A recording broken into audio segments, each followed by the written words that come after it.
Worship does look pretty strange for someone who'd not normally be a part of church. Even if they're used to singing in a church, we all have different styles and different songs, so it certainly isn't a given that people will get what's going on.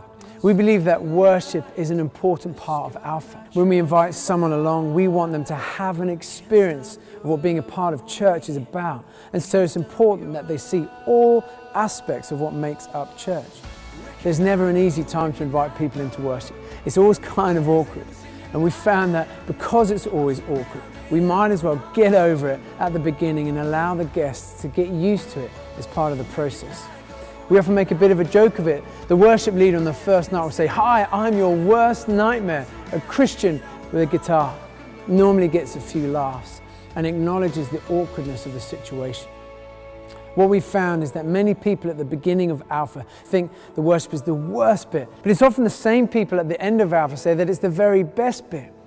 We don't force anyone to sing, and it's totally okay for people to stand, to sit, to do whatever makes them feel comfortable. But by the end, most of the guests understand at least what's going on, and best of all, really enjoy joining in with the songs.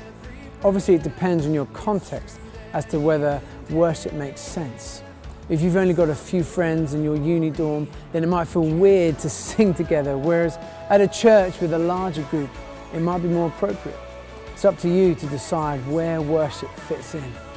It's also best to make sure that you've got someone who can actually play guitar and sing. It's best if people's first experience of worship, even if it is going to be a bit awkward, is at least vaguely in tune. Perhaps the most important part of having worship as part of Alpha is that worship is more than just singing songs. It's a spiritual act. It changes things.